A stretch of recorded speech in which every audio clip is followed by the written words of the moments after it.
let's talk about the Denver Nuggets. So we're here, Strictly Ball Business, and we're letting you know what the Denver Nuggets got to do this offseason to get to a championship in 2022-23. First of all, they've got two guys coming back healthy. We all know that.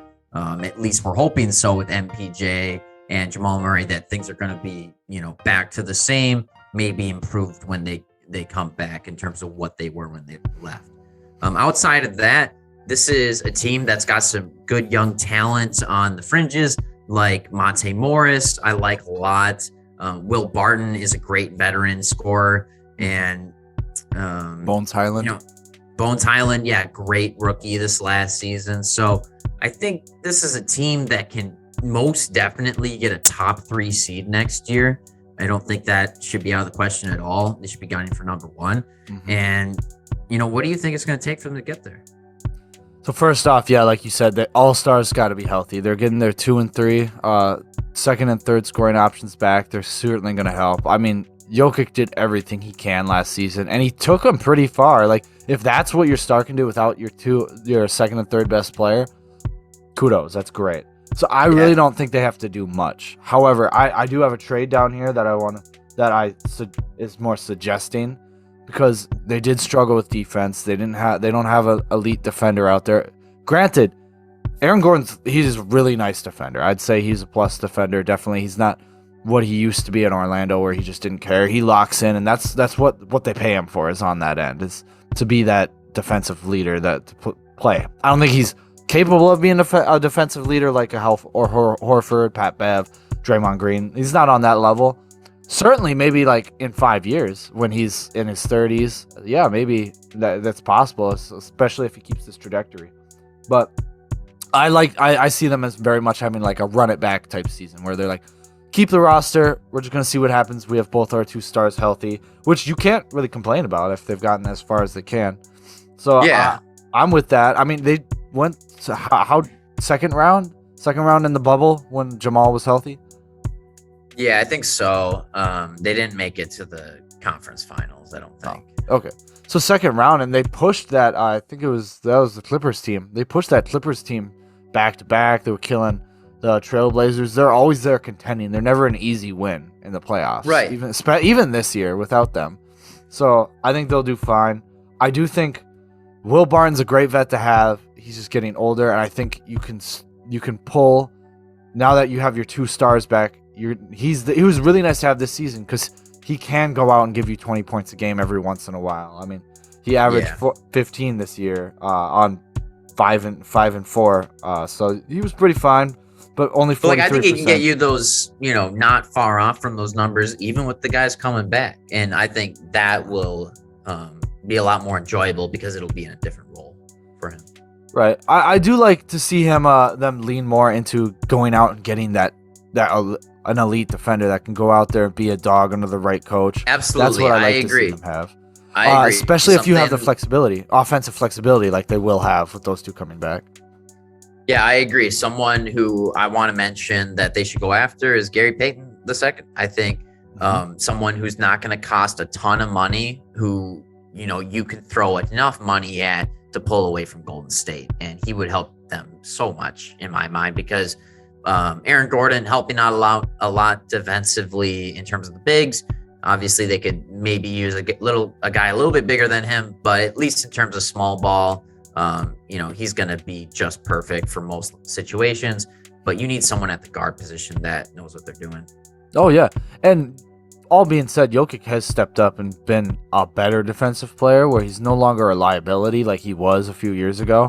So he is a better defensive player now. Certainly not the best defensive center, but he's like where if you have such an offensive center, he's where he needs to be defensively.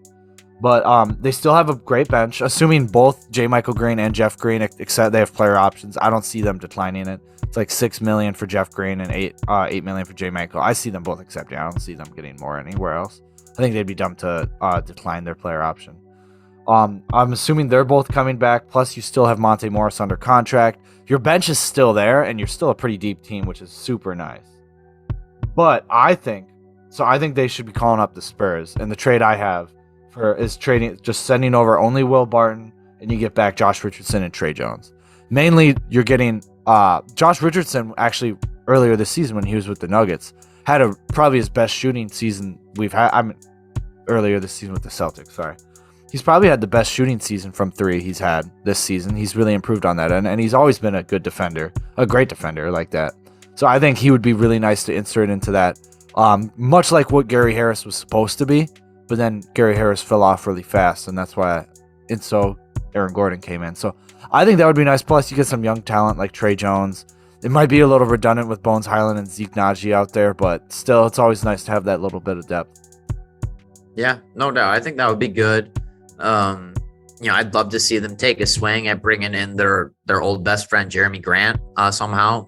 Bring him back in town. I think they regret not offering more to keep him around. I think he would have been a really consistent offense and defensive asset for them these last couple of years. So would love to see them go after a guy like him, or maybe even a Larry Nance. I think would be fine.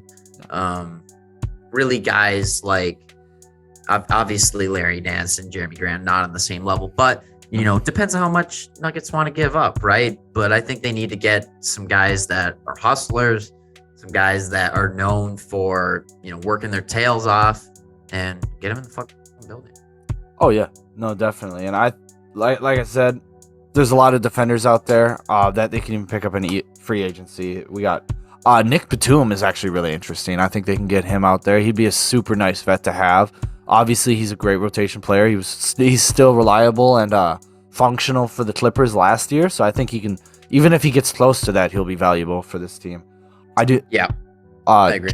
Josh Okogie, I think he's actually worth throwing a contract at, especially because all things considered, he has always been a really great defender. He's just very worthless on the defensive end, and I think they could use a guy like that offensive end. But especially with the stars you have, if you have these three stars, they'll certainly make up for Josh Okogie. They could make him ignore him, but he can still be that dog. With Josh Okogie, I think he's a very solid defender. It's just how many minutes are you willing to give him, because he is such an offensive liability that it's tough. Other guys like Nick Batum and whomever actually have some skill on offense and aren't a liability out there, so you can keep them out playing longer and you get more of the good defense. Right. I just worry, Okogie probably gonna get minutes somewhere next year, but I would not be surprised if whatever team gets him starts to realize the same thing the Wolves did, and then they're just like, oh, you just can't have this guy out there for that long. Sure, he's a good rotational guy for certain situations, and if somebody gets hurt, he can step up, but I don't know if he's much more than that. Yeah. But and then a few other guys are like Markieff Morris is worth it. I'm not Markieff. Yeah, Markieff Morris is worth throwing some money at. Oladipo, certainly, as long as he doesn't want too much. Kent Bazemore. Get some wing defenders like those guys. They will need a backup center because Kent Bazemore is washed. But he's still a smart defender, all things considered, and he's worth it. Not that he's going to be your starting two guard. He's going to be a rotation player. It's a nice vet to have. They will need a new backup center, and I think they can afford a mid-level exception, which is about $6 million. So I think they should throw some money at Hassan Whiteside or Andre Drummond, and I think that would be certainly beneficial for them. Those two bigs, either one will take that money, and if they get either of those bigs, they could re-sign JaVale McGee again, and he'll be great. But I think I think Boogie Cousins, he was great for them last year. Yeah, he was. He was really nice for them. I do think, especially Whiteside, can fill a need that they don't have even in their starting lineup with his interior defense. Granted, that's all he gives you nowadays is just interior defense. Drummond, but with role players, that's fine because he's great at it. So I'll take him being bad at other stuff because the interior defense is very important to have. Oh yeah, perfect, exactly. But that's what I had for their offseason. I don't really think they have to change much. They just have to make sure stars are healthy, and like you said, top 3 seed is what I expect out of these guys. Yeah, I think not too many moves are necessary. Obviously, they are pretty strapped in terms of contracts anyways, and it looks like I think they're eligible to give Nikola Jokic that supermax $250 million deal this offseason too. So you make that happen. You got your, two-time Chariot rider of the year, Nikola Jokic, and you get him to continue to lead the ship. I love his relationship with Michael Malone. I think Michael Malone is a fantastic coach. And now the Northwest Division looks just even more so open for the taking, and the West is going to continue to get worse. Like, it looks like the Jazz are about to possibly blow it up. I mean, Quinn Snyder just stepped down. That is such a bad sign for what's going on over there. Yeah. Hey guys, be sure to like and subscribe this video if you loved it, and give us a hateful comment if you did not like it, since they got rid of the dislike feature on YouTube.